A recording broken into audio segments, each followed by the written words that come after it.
Long before Mark built his warehouse empire, he was just another middle-class kid with big aspirations.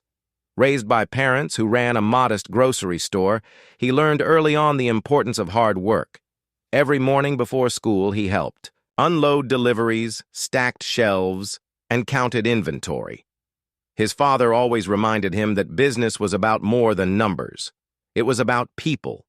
Customers weren't just transactions, they were relationships. It was a lesson Mark carried with him through adulthood. His work ethic set him apart at Timmons Electronics. When he first joined, he was just another fresh-faced engineer eager to prove himself. Within a few years, he had climbed the ranks, earning Dale Timmons' trust. Dale saw potential in him, even hinting at a management role in the future. But Mark had other ambitions. He recognized an emerging need for specialized storage solutions, particularly for businesses dealing with perishable goods. The idea of building something from the ground up, something of his own, ignited a fire in him that couldn't be ignored. At first, Willa had been his biggest supporter. She had encouraged him when he took the risk of leaving a stable job. During those lean years, when money was tight and investors were skeptical, she was right beside him. They worked late nights, cut expenses wherever they could, and pushed through the uncertainty together. There were moments when he doubted himself, but Willa's belief in him kept him going. They had been partners, not just in marriage, but in ambition. Success came gradually, then all at once. Mark secured his first major contract, then another. Soon Wallace Warehouses expanded, and with it his vision grew. As the business thrived, so did their financial security.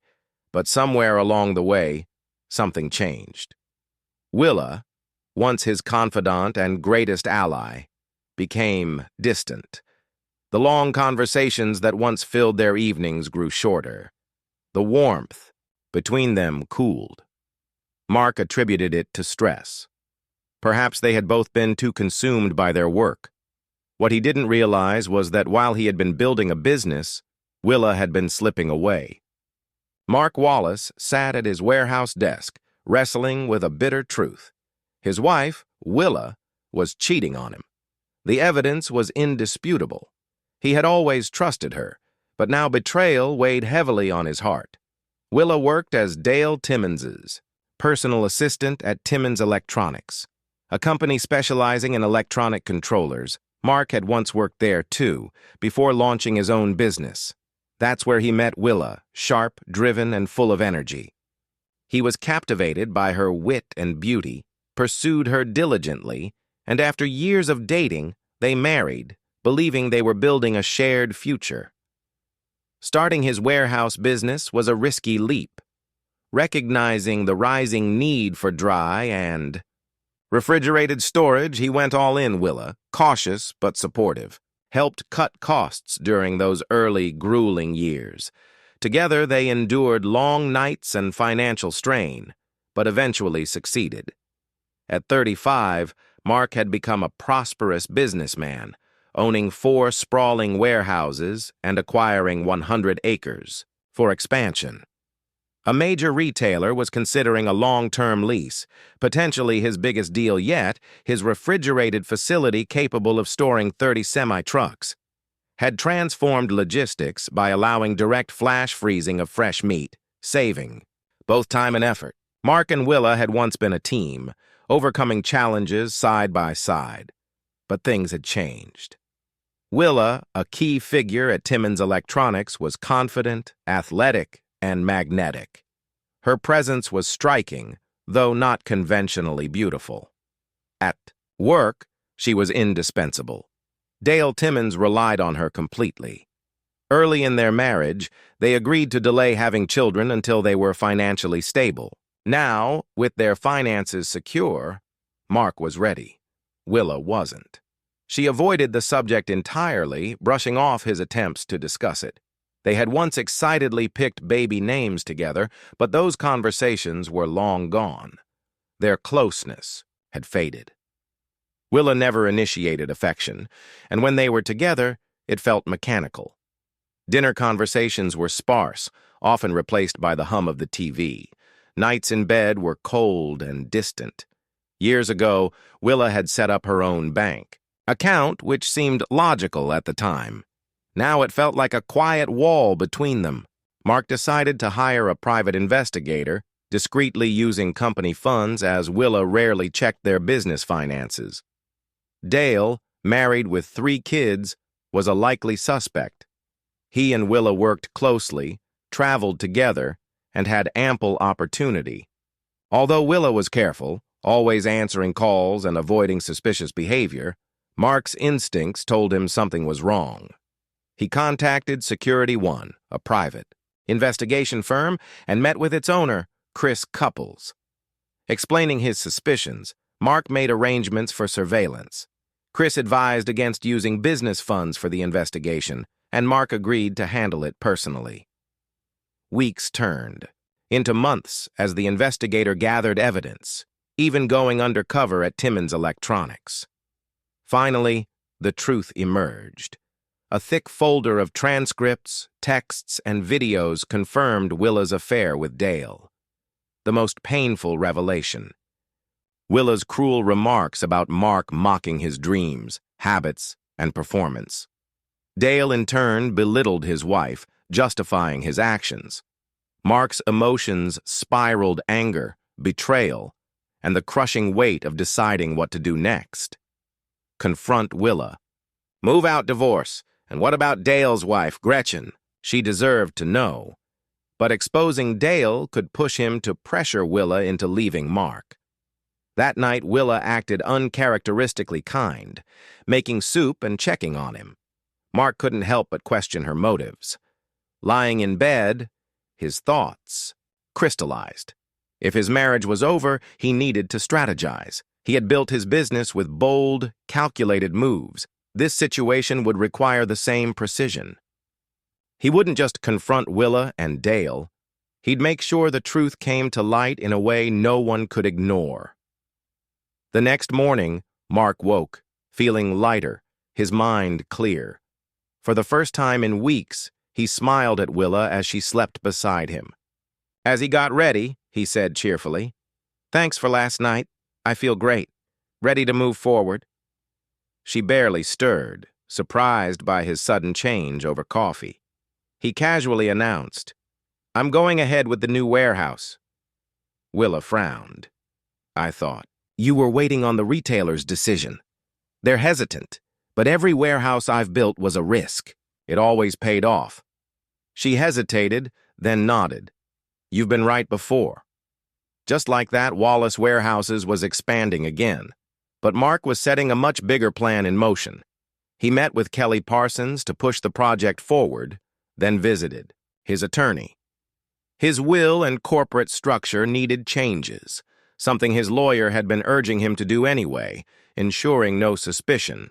Under the new terms, Willa would keep her shares, but have no control over the company. Kelly would take over as CEO, only required to report company profits to Willa. She could withdraw limited funds, but couldn't drain accounts or dissolve the business. She could sell, but she couldn't destroy it. Patience was key. Over several weeks, Mark discreetly withdrew small amounts of cash, eventually saving $10,000. He visited a veterinary supply store, purchased needles, and did his research. At the library to avoid leaving a digital trail. At home, he played the devoted husband, engaging, affectionate. Surprisingly, Willa responded. Even initiating closeness for the first time in months, the irony wasn't lost on him. At the Timmons Electronics spring party, Willa predictably disappeared, with Dale. Mark didn't react. With the warehouse foundation underway, it was time. Late at night, he sat alone in his office, pulled out the needle, and reminded himself that if pill users could access their veins, so could he, wrapping a tourniquet around his arm. He swabbed the area with booze, slid the needle in, and let the blood flow through the clear tubing into a plastic bag. He monitored the amount carefully. Enough for his plan, but not enough to weaken himself. The blood had to be human. His own. Lab tests would detect anything else. To prevent clotting, He needed an anticoagulant. Rat poison contained the necessary chemicals. Carefully, he adjusted the dosage, testing in small amounts. He stored the bag in his locked office mini-fridge and cleaned up. He would need another pint, but had to recover first. That night, he moved to the next step. Using Willa's email, he set up a new life insurance policy on himself for $1 million. Then he called Dale. "Willa's birthday is coming up. I'm throwing her a surprise party. Can you keep her at work late?" Dale didn't hesitate. Of course, she's a key part of the team. A lot of people would love to celebrate her. Mark played his role perfectly. "Great, bring her home around 7. That way, everyone will be there to surprise her." With the party set, he finalized the details. Lavish catering, an expensive gift, a beautifully decorated cake. Everything was falling into place. A few days before the party, construction crews were preparing to pour the warehouse. Footings. It was time for more blood. That evening, he repeated the process, drawing another pint and disposing of the used supplies in a clinic dumpster. That night, while Willis slept, he retrieved the rat poison container from the garage. Wearing gloves, he pressed her hands against it, ensuring. Her fingerprints covered the surface before returning it to its locked cabinet. Then the big day arrived. Mark arranged for one of Willa's relatives to be at the house early. To avoid suspicion, he told everyone he'd be running late. Instead of going to work, he parked around the corner and waited for Willa to leave. Once she was gone, he got to work. Wearing rain gear, he lay on the bed and poured nearly 2 pints of blood onto himself in the mattress, letting it soak deep into the fabric. He stood, allowing the remaining blood to drip onto the floor as he walked. In the bathroom, he rinsed off, leaving faint traces behind. In the kitchen, he selected a knife from Willa's favorite set, dipped it in blood, wiped it clean, and returned it to the block. Forensics would pick up microscopic traces. Next, he poured a glass of booze, laced it with rat poison, then dumped it down the drain, rinsing the glass before placing it in the dishwasher. For the final touch, he unrolled a plastic sheet, placed heavy objects on it, and smeared blood. At one end, rolling it up tightly, he dragged it through the house, leaving streets leading to the garage right to the spot where Dale always parked. Before leaving, he typed a short note and left it on the kitchen table. "Willa, I was called away on emergency business. Enjoy your birthday. We'll celebrate when I return." No signature. He placed an envelope with proof of Willa and Dale's affair in his desk, knowing police would find it. A few drops of blood had splattered nearby. Instead of cleaning them, he let them be. After stripping off the rain gear, he stuffed it in a trash bag and tossed it into a dumpster behind a liquor store, burying it under garbage. Then he waited. Soon, Willa's cousin arrived with the caterer, followed by more guests. Excitement filled the air. Mark expected someone to notice the blood quickly, but it took longer than anticipated. Then murmurs spread. Someone had spotted droplets on the floor. Moments later, chaos erupted. A police cruiser sped up the street, sirens blaring. More guests arrived, only to be stopped at the entrance. Officers moved in. At exactly 7:00 p.m., Dale and Willa arrived in his truck, only to find police cars, family vehicles, and an ambulance lining the street. Forced to park further away, they walked up, confusion written across their faces. From the shadows, Mark waited. As soon as they exited the truck, he moved swiftly, dropping a few small blood droplets into the truck bed. Then he placed a roll of duct tape with a faint smear and a small blood-stained plastic sheet inside, another breadcrumb for investigators. The trap was set a few blocks away. Mark hailed a cab, instructing the driver to drop him near his new warehouse site.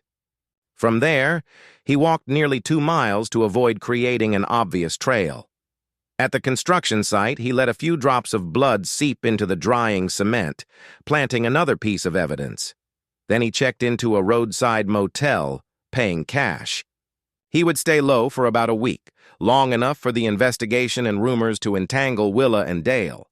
By the time he resurfaced, their lives would be in ruins. That night, Mark slept better than he had in months. By morning, Mark needed updates. He bought a cheap tablet with cash and used public Wi-Fi to check social media. He knew exactly where to look.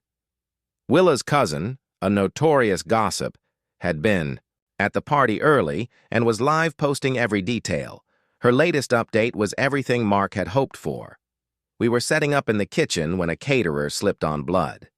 At first we thought someone was hurt, but when we followed the trail, oh my God, it led straight to the bedroom. When we opened the door, it was a massacre. Blood everywhere. We called the police immediately. By the time officers arrived, they locked down the house. Then came the big question. Where was Willa? Right at 7A? She showed up with Dale, laughing, completely clueless, the second she asked what was going on. The cops grabbed them both and took them to the station. That's when it hit everyone. Mark was missing. Mark leaned back, satisfied. Everything was going according to plan. He had removed his phone battery before vanishing, ensuring he couldn't be tracked. Instead, he relied on local radio. By the next afternoon, news outlets reported his disappearance. His wife and Dale were officially persons of interest. Mark smirked. They had taken the bait, but one detail caught him off. Guard. His face was everywhere. He needed to lay low. To alter his appearance, he decided to grow a beard, something he'd never done before. Still, he needed food. Wearing an old hoodie, he kept his head down and paid in cash at a fast food joint.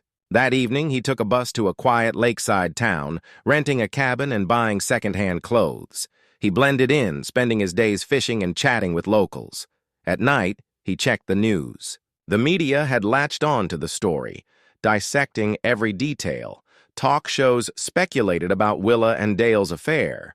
Reporters spun a scandalous narrative, and the public devoured it.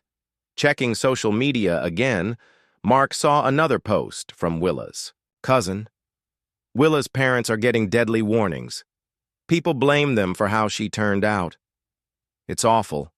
They're good people, but now the whole town thinks she's a butcher. Mark hesitated. He had always liked Willa's parents. They had welcomed him like family. Now they were suffering for her mistakes. He hadn't considered the collateral damage. A bitter thought crept in. Maybe Willa and Dale would get cancer, just like his parents. Not end, just suffering. A week and a half into his disappearance, things escalated. Mark was flipping through TV channels in his cabin when he stumbled upon a live press conference. The district attorney stood behind a podium, reading a statement. Though Mark had missed the beginning, the most important part was clear. Willa and Dale had been indicted for homicide. His heart pounded as he pulled up his hometown newspaper. The front-page headline confirmed it.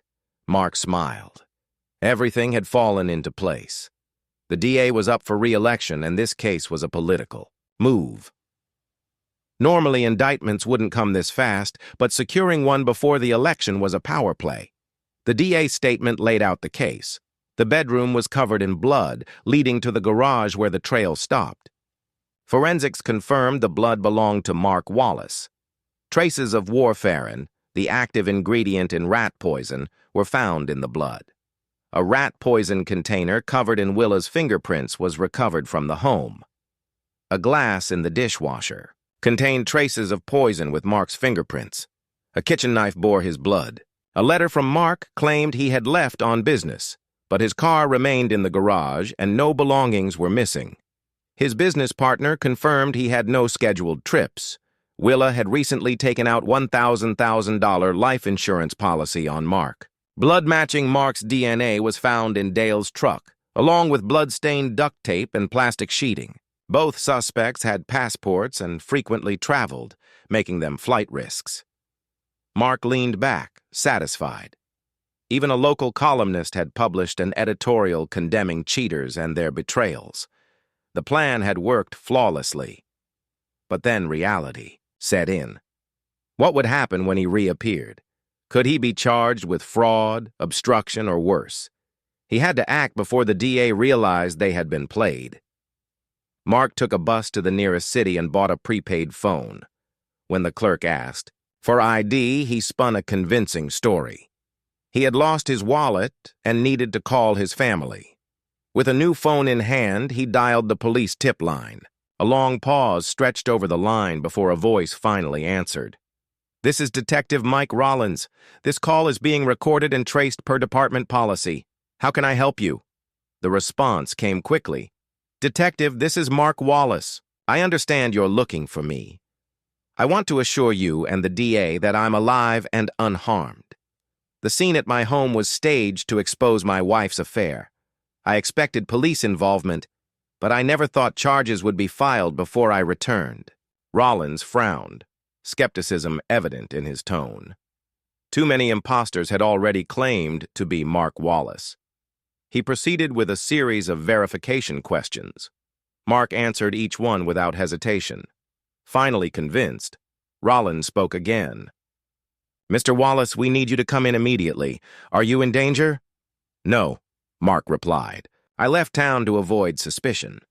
No one knows where I am." He knew the call was being traced. He kept moving, blending into the steady flow of pedestrians. As a bus pulled up, he boarded, dropping cash into the fare box. Outside, a patrol car cruised past, scanning the faces on the sidewalk. Mark's voice was calm, but deliberate as he continued. "Detective, I assume you've already sent units to find me. I won't resist if they catch up, but I'm not turning myself in just yet. The DA can spin this to his advantage." He was just following the evidence from his window seat. Mark watched as the patrol car turned down a side street and disappeared. A smirk crossed his face. "I'm removing the battery now. I'll be in touch." Before Rollins could respond, Mark ended the call, yanked the battery, and let the bus take him farther from the search area. Later, he stopped at a roadside motel and reinserted the battery to make another call, this time to his attorney. The lawyer's reaction was immediate. "Mark, do you realize you could be charged? Conspiracy, obstruction, maybe even fraud? You let everyone think you were eliminated? Your friends and family are devastated?" Mark remained silent, letting him vent. He had expected this reaction. When the lawyer finally paused, Mark spoke evenly. "Right now, I need you to handle the DA. Detective Rollins will inform them I'm alive, and I need someone negotiating before this turns into a legal disaster." The lawyer let out a resigned sigh. "That's a given. I also need a divorce attorney," Mark continued. "By now, Will is probably a pariah. That was the goal. I wanted her to wear the scarlet letter. When the time is right, you'll handle the filing?" The lawyer exhaled sharply. "You really went all in on this, didn't you?" Mark didn't hesitate. "I want Dale served with alienation of affection papers. If his company has a non-fraternization policy, I want him to pay for screwing my wife." The lawyer scribbled notes as Mark laid out more demands. "And I need someone to manage the media when I return. I won't answer questions about the affair, the party, or my disappearance. I need someone running interference." His attorney agreed, setting up secure communication in case the DA tried pulling phone records. Mark called Kelly Parsons, his chief operations officer. She immediately hung up. He smirked. Expected. Dialing the company's main switchboard, he told the receptionist, "If she hangs up again, reconnect me." After a brief pause, a wary voice answered. "This is Kelly Parsons. How may I help you?" Mark's response was immediate. "Kelly, don't hang up again. I'd hate to find your replacement." "It's me, Mark." Kelly's tone sharpened with suspicion. "How do I know it's really you?" Mark chuckled. "I admit my stunt worked a little too well, but I assure you I'm alive." Kelly wasn't convinced that easily. After grilling him with security questions, she finally accepted the truth. "When are you coming back? Have you contacted Willa?" Mark sighed. "Not yet. My attorney is making sure I'm not facing charges. And no, I have no plans to speak to Willa. She used me, our house, our money while sleeping with Dale." A pause. Kelly hesitated before speaking. "I wish you'd talk to her." Mark scoffed. "Why? She's falling apart," Kelly admitted. Her family disowned her, not just for the affair but for the homicide accusation. She has no one. She even called me yesterday, panicked, convinced Dale had you liquidated and set her up. Mark exhaled. I get it, but I only wanted to humiliate her for what she did. We built our business together, sacrificed, agreed to wait on kids. Then suddenly she didn't want children anymore. We had names picked out. We bought our house for a family, and she decided on her own that her career mattered more than our plans. His voice hardened. And then I read those transcripts, the things she said about me. She never loved or respected me. I wasted my time. I watched my dream of being a father slip away. She had to pay for that. Kelly stayed silent. Mark continued. I know this wasn't the best way to handle it, but if we divorced, she could have destroyed everything. Now, even if I lose it all, she'll always carry this scandal. She'll always be the woman who might have eliminated her husband. Kelly didn't argue. Instead, she updated him. The warehouse was under construction, and police had searched the site with ground-penetrating radar. Mark smirked. They were still, looking for his body. Business was stable. Willa had only accessed one account to hire a lawyer. No unexpected withdrawals. Satisfied, Mark exhaled. Fine, I'll call Willa. Kelly gave him an alternate number. Willa's usual lines were flooded with calls, some hateful, some sympathetic and non-stop media requests. She was laying low, promising. The DA she wouldn't leave town.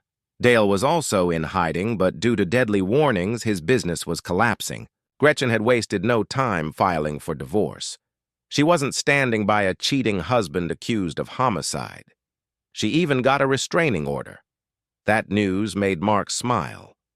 After his long call with Kelly, his prepaid phone was nearly dead. He left it charging and went to a marina restaurant for lunch. Back at the cabin, he found his phone fully charged. He started dialing Willa's number, then hesitated. She might not answer an unfamiliar call. Instead, he reinserted the battery into his personal phone. Let her see his name. She answered on the third ring, her voice cautious. Mark briefly considered whispering like a ghost from the grave, but decided she had suffered enough. Willa, it's Mark.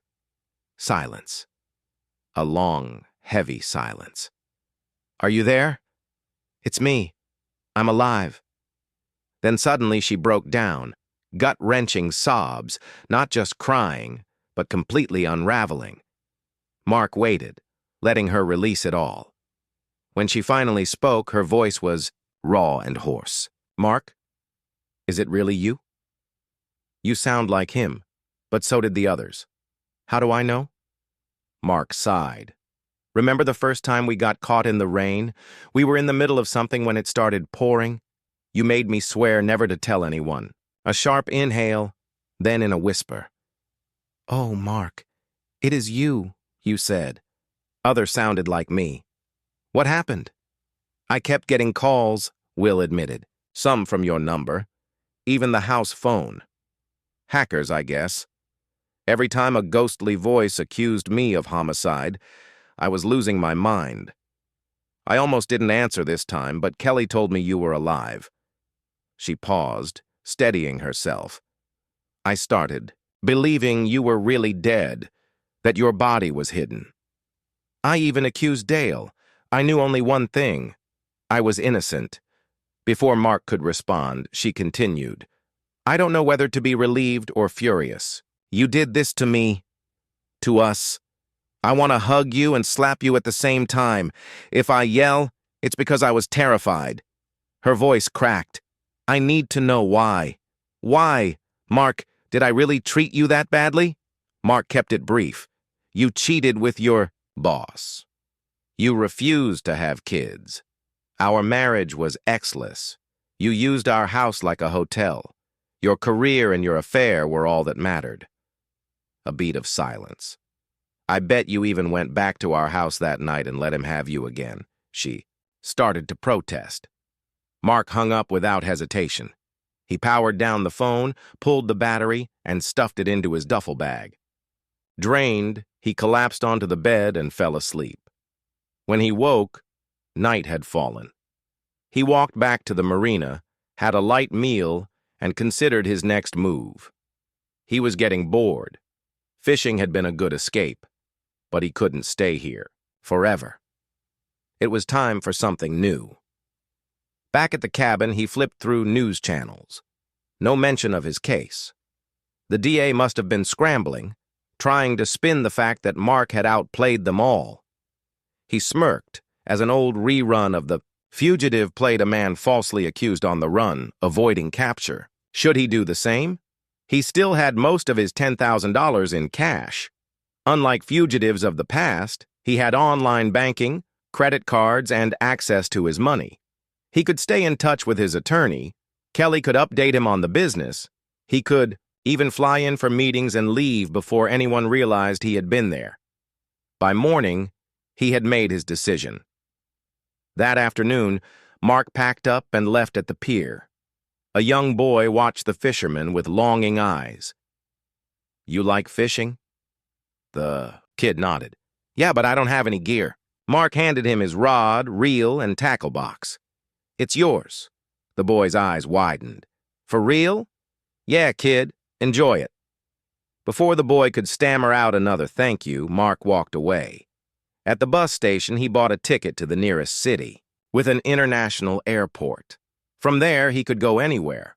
Over the next year, he traveled. He stayed in cities for a week, sometimes longer, before moving on.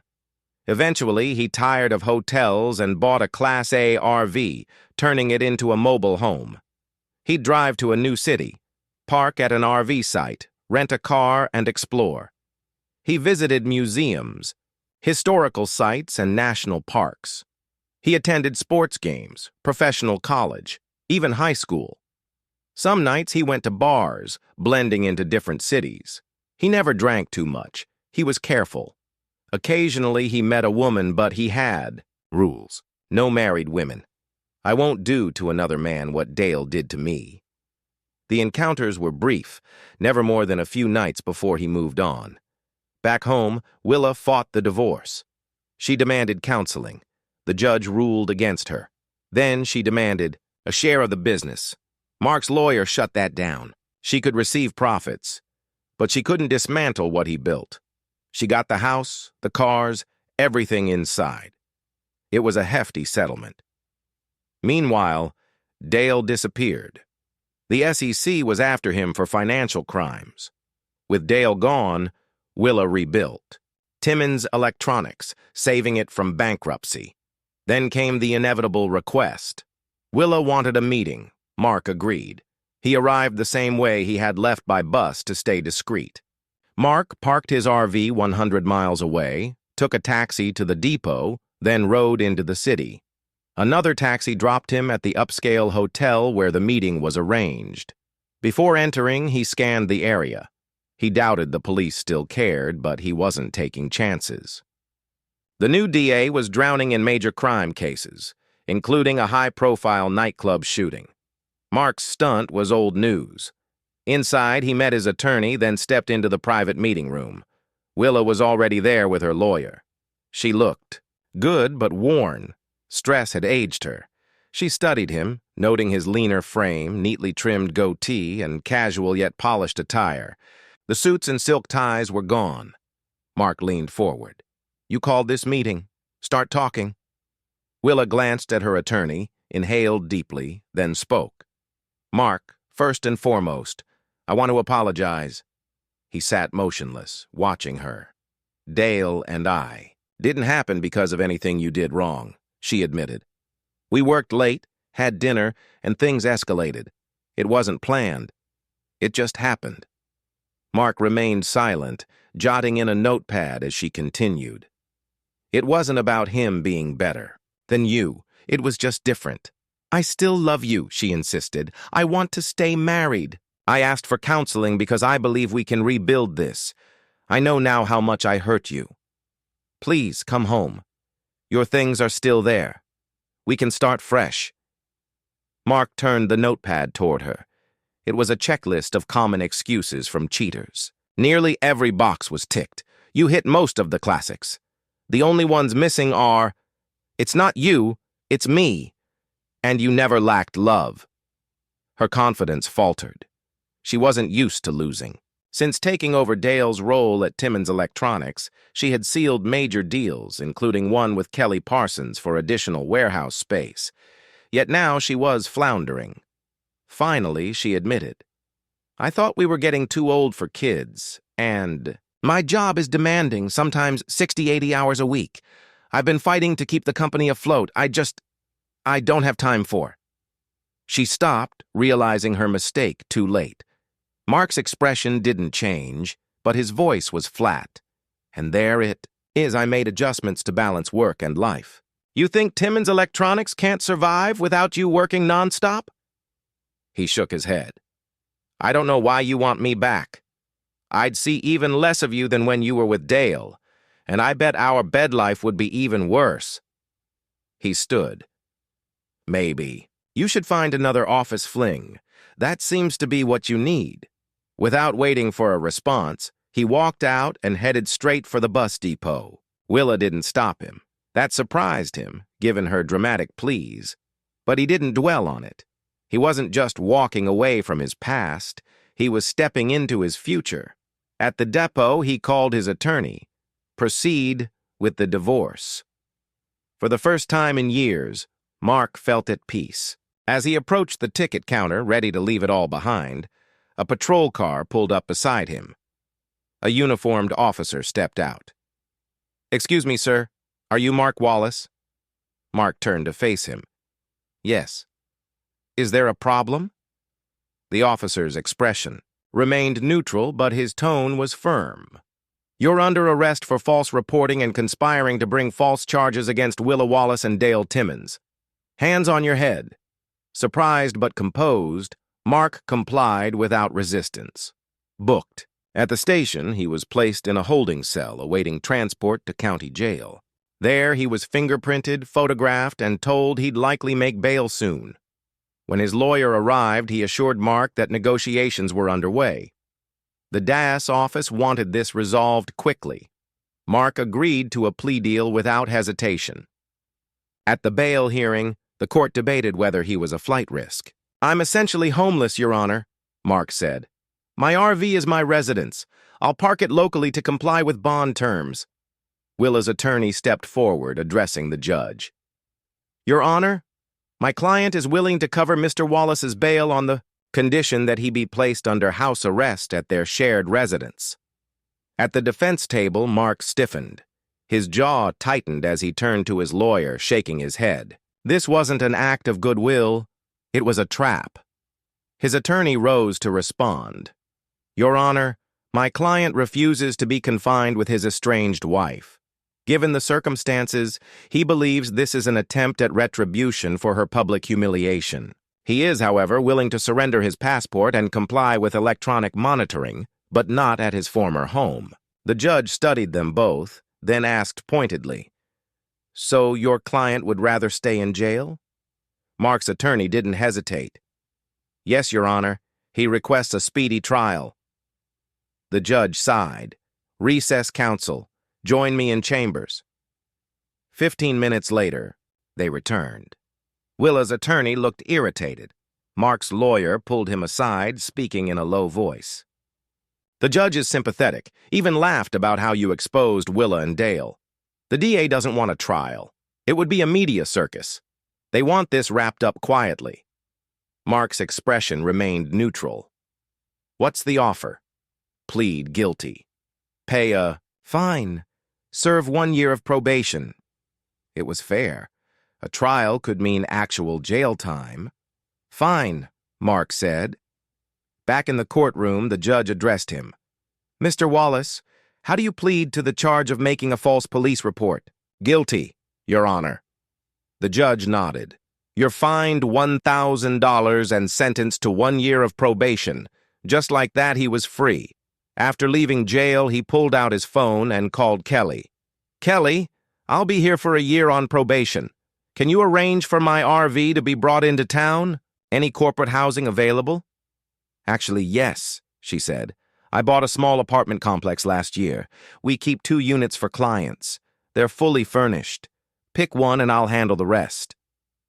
Within hours, he was settled into a sleek, modern apartment. That night, he cracked open a beer, watched TV, and let himself relax. The next morning, he walked into his office for the first time in what felt like forever. The place looked different. Kelly had expanded and modernized operations. His longtime employees welcomed him back warmly. Newer ones eyed him cautiously, unsure how to react to the man behind the scandal. Kelly smiled. "So what's next? Are you taking back control? And if so, where does that leave me?" Mark grinned. "You've done an incredible job. The company's growing and expansion is coming. I want you here long term. How do you feel about owning a percentage of the business?" Kelly's eyes widened. She had expected to keep her position, not an equity offer. As they discussed plans, she hesitated, then smiled. "Mark, I want to stay CEO, but I also want time off soon. My husband and I have been waiting for the right moment to start a family. I'm 6 weeks pregnant." Mark blinked, then broke into a grin. "Congratulations.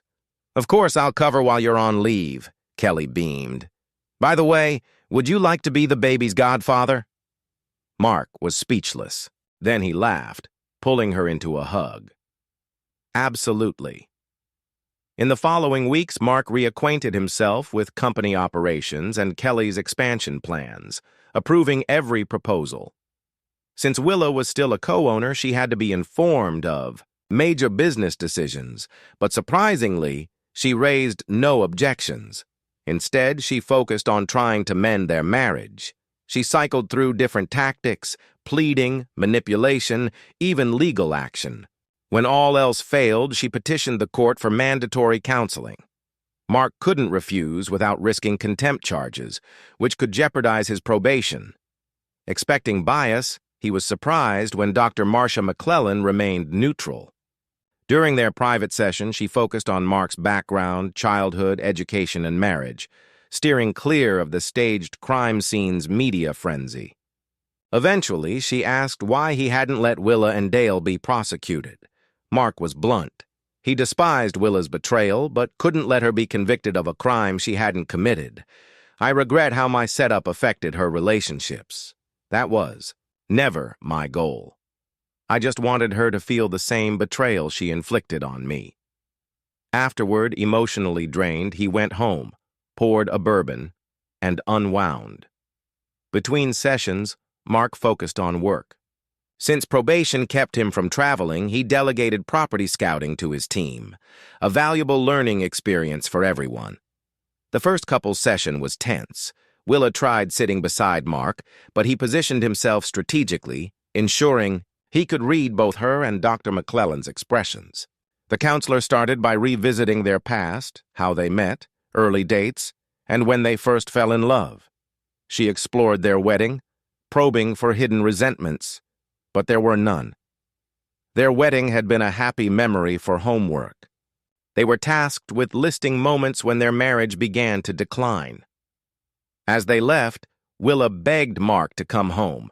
He ignored her and disappeared into traffic before she could follow. At the next session, Mark outlined their marriage's breakdown, her long hours, the loss of affection, and the gradual emotional distance. He explained how, after months of isolation, he'd hired a private investigator. Willa had a different take. She claimed she had still loved him and insisted her affair wasn't a betrayal, just separate. Mark had expected that excuse without a word. He pulled out a portable DVD player and pressed play. The recording began mid-conversation. Baby, that was good. You do me better than Mark ever could." Dale chuckled. "I don't know why I even married him," Willa's voice continued. "I almost divorced him when he quit working for you and started that stupid warehouse business. My job kept us afloat. I should just leave him and be ready for you all the time." Then Dale's voice. "Have you cut him off from Zex like I asked? I don't want anything from your chicken husband. I keep myself pure, just for you." Mark paused the video and turned to Willa. She sat frozen, hands trembling, pale with shock. "You say the words, but I know better," Mark said evenly. "You claim to love me, yet you said that. And now you expect me to come back?" He turned to Dr. McClellan. "I see no point in continuing. Willa lives in a fantasy where she's never at fault and expects me to beg for scraps of affection. She doesn't want a husband. She wants a doormat." The counselor sighed. "Unless Willa is willing to make serious concessions, I don't see how this can continue, but I do believe individual therapy could help both of you." Mark nodded, stood, and walked out. He had work to do. Willa followed. Desperate for one last chance, she asked him to talk. Despite everything, Mark agreed. He led her into the warehouse's small training room, ensuring privacy.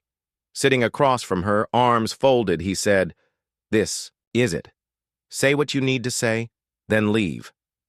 Willa studied him. She had seen him happy, frustrated, even heartbroken, but now he was indifferent. Taking a shaky breath, she finally spoke. "I'm so sorry you heard that recording. I never meant for you to. I never really felt that way about you." Dale needed his ego stroked. "He told me to cut you off from Zex, act indifferent, and discourage you. At the time, I thought it was just a harmless game." Her voice faltered.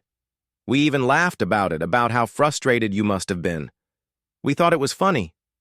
Mark's face remained unreadable, but something inside him cracked. She had no idea how deeply she was cutting him, how her words shattered the last remnants of the love he once had for her. The only thing holding him together was knowing that over the past year, other women had wanted him. None had voiced dissatisfaction. If anything, he had been the one to walk away. Willa swallowed hard, but forced herself to continue. "That night, the night of the surprise party, Dale told me what you had planned. We laughed about it. Then we had Zex in his office twice." Mark's expression darkened, but he said nothing. She hesitated, then pressed on. At the time, it felt harmless, even fun. But looking back, it was cruel. "I demeaned the one person I'd promised to love forever." She drew in a shaky breath. "When we pulled up to the house, we were still laughing. I felt so smug. Great Zex on the side while you threw me a party? I even wondered what expensive gift you had picked out." A bitter, choked laugh escaped her. "I was too full of myself to notice anything was off. I didn't question why people were standing outside instead of hiding, why there wasn't any excitement for my surprise." Her voice broke. Then we heard about the blood. Speculation swirled that night. The only certainty was that Mark was missing, and there was a lot of blood. Willa shook her head, her gaze distant. "At first, I denied everything. Some people still wished me a happy birthday. Then the rumors spread. People backed away, and then someone asked what we had done with your body." Her hands covered her face as she struggled to hold herself together. That's when the fear set in. More police arrived. Some guests left, but most stayed watching. An officer pulled me aside and started questioning me. They asked where I had been that evening. She exhaled shakily. "Of course, I couldn't say I was screwing my boss in his office, but that's exactly what I was doing while you were supposedly being attacked." Her voice cracked. "I felt sick. And I think that's exactly what you wanted for me to feel, that fear, that helplessness. And I did." She wiped at her face, took another shaky breath, and continued. "My husband, the man I vowed to love forever, was missing. Maybe even dead, and I had been acting like a selfish, thoughtless fool. Then they took us in for questioning. That's when I found out you had known all along about Dale and me." Her voice trembled. "They showed me everything, every message, every recording, every cruel word I'd ever said about you. They made me watch it all." Willa broke down again. When she finally regained control, her voice was barely above a whisper. "I was shattered. I thought you were dead, and they were accusing me of eliminating you. They kept asking about Dale's finances, whether he needed money. Then they showed me an insurance policy, a new one I supposedly took out on you." She swallowed hard. I was so blindsided I couldn't even think straight. Finally, I asked for a lawyer, just to make it stop. Mark stood, poured her a glass of water, and set it in front of her. She took it with a quiet thank you before continuing. With all the speculation and accusations flying around, I even started to wonder if Dale had something to do with it.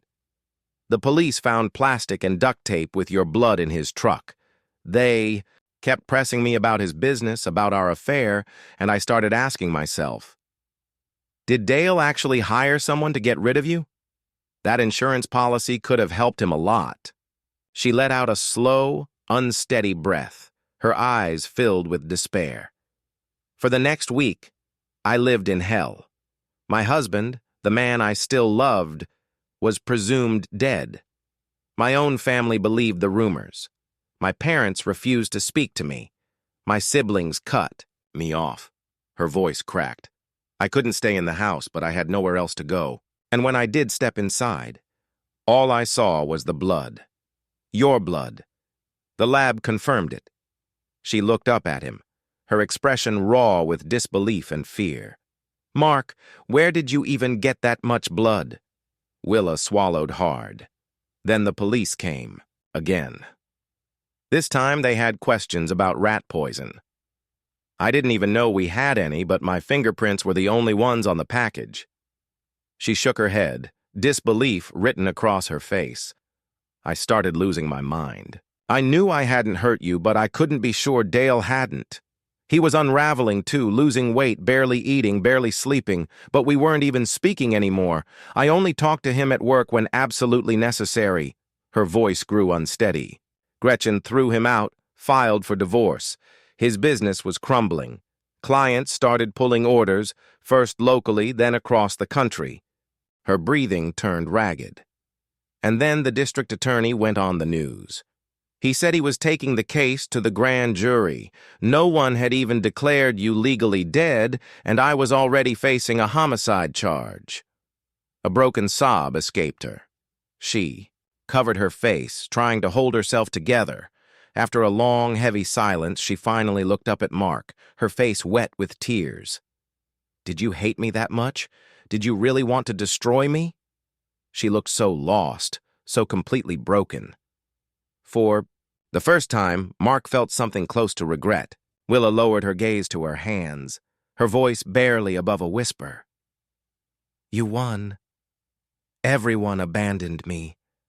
No one at work. No one from my family. Certainly no one from your family would talk to me. I was completely alone. Every time I went home to grab some clothes, I found graffiti on the door. Butcher, liar, witch."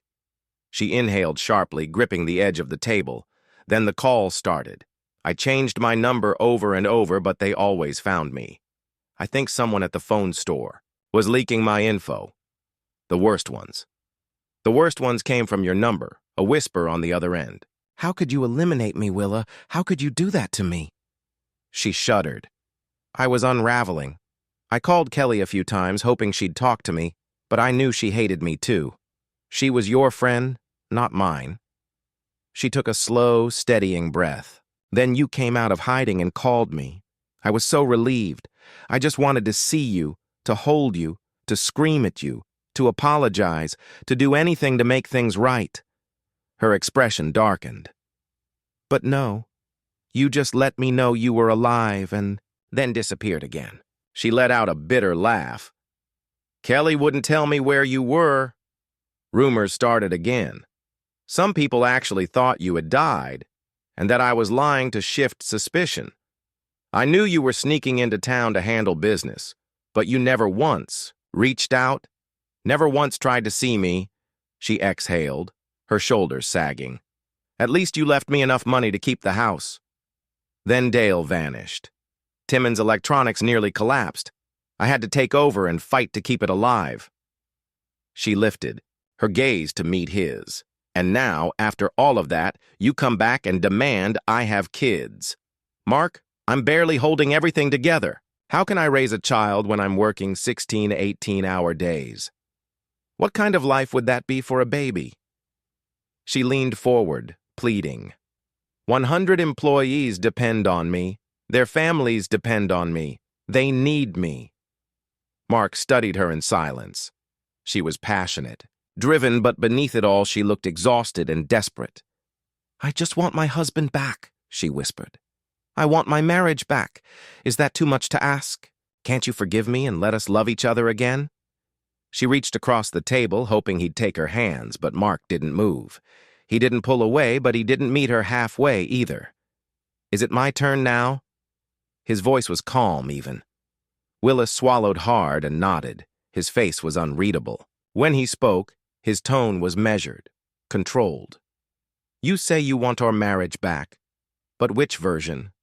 The one where we had a future planned for kids, built a life together, or the one where you came home only to sleep after spending your days? In your boss's bed? She started to answer, but he held up a hand. No, I listened to you. Now you listen. She shrank back. You claim you want to be married to me, yet you say you need to work endless hours to keep Timmons Electronics afloat. So tell me, Willa, where do I fit into that? When exactly do you plan to be my wife? His words were quiet, but each one hit like a hammer. You sleep, right? He continued. She nodded silently. Then what's left for me? Am I supposed to sit around, waiting for you to notice me, grateful for whatever little attention you throw my way? He shook his head. I refuse to be a placeholder in my own marriage. If Timmons needs you that much, maybe it deserves to fail. Dale never worked that much, and it was his company. Yet somehow he had plenty of time to make his wife feel loved, while also screwing you every day. Her face burned with shame. You have vice presidents, don't you? What the hell are they doing all day? Maybe you need to cut some dead weight. He pushed back his chair and stood. And finally, I want something real. A life outside of work. A wife, not a roommate. And I will not be second place in my own marriage. Mark walked to the door and pulled. It opened. I assume you still feel passion sometimes. You certainly seem to crave it with Dale, just not with me. Maybe you should just hire someone. Schedule your encounters like business meetings. It would be more efficient. And if you're just looking for warmth at night, get a dog. A dog will love you unconditionally. A dog will be loyal. A dog will forgive you. He turned back, meeting her eyes one last time. I won't. Then he walked out. Willa sat frozen, hollow inside. All she had left was Timmons Electronics. The company was her life. But what if Mark was right? What if the sacrifices she was making weren't worth it? What if no one truly cared that she was burning herself out to keep the business afloat? Did Timmons Electronics even matter in the grand scheme of things? Or was she just another executive, easily replaced? She suddenly felt much older than her 38 years. She stood slowly, glancing around the busy warehouse. So many employees, yet none of them knew her. Another thing Mark had been right about. She was co-owner of a thriving business, yet the only people she really knew were her estranged husband and his COO. It was a sobering realization. That night, she decided to visit the local animal shelter. Maybe a dog would make her house feel less empty. Maybe it would give her a reason to look forward to going home. In the days that followed, Willa stopped trying to win Mark back. Their lawyers finalized a settlement, and she agreed to sell her share of Wallace warehouses for a set price. This allowed Mark to do something he had wanted for a long time, grant Kelly Parsons 10% ownership in the business. Mark resumed day-to-day operations while Kelly took her maternity leave. She stayed home for 12 weeks after the birth of her son, James Mark Parsons, named after her husband and her boss. The baby was adored by all, and Mark took his role as godfather seriously, even though Willa had been named godmother.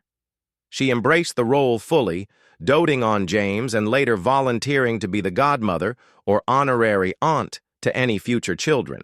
Kelly had. Over time, Willa learned to delegate responsibilities and build a leadership team she could trust. This freed up her schedule, allowing her to finally have a life outside of work. She didn't date much, but occasionally had casual companions. No long-term commitments, just company when she wanted it. Once Kelly returned to work and Mark finished his probation, he hit the road again. His RV became his home as he traveled the country, both as a tourist and a businessman, scouting locations for potential warehouse expansions. Occasionally, he shared his bed with a woman for a night or two, but he was in no hurry to find another life partner. First, he had to learn how to be alone without feeling lonely. He realized he didn't need another person to feel fulfilled. That understanding took the pressure off any new relationships, allowing them to evolve naturally without expectations. Years passed, his business grew, expanding into new markets. He occasionally returned home for in-person meetings with Kelly and the executive team, staying just long enough to assess operations and ensure the company was on track. These visits were productive rather than stressful, reinforcing his leadership while keeping the business running smoothly in his absence. During these trips, he also made time for his godchildren, Kelly. Not wanting James to grow up as an only child, had more kids over the years. Each pregnancy brought Mark back to town, temporarily stepping in to oversee operations. In between work, he took the kids on camping trips, visited amusement parks, played baseball with them, attended their soccer games, though he never quite understood the hype, and joined countless family cookouts. Whenever Willa attended these gatherings, he remained polite. Over time, their interactions became less strained. Did Mark ever remarry? Did he ever have children of his own? Maybe he did. Maybe he didn't. This isn't the full story of his life. But one thing he never regretted was how he had exposed Willa and Dale. It had been a masterstroke, unraveling whatever future they might have imagined together. In the end, it had been a brilliant trick, a bloody good trick.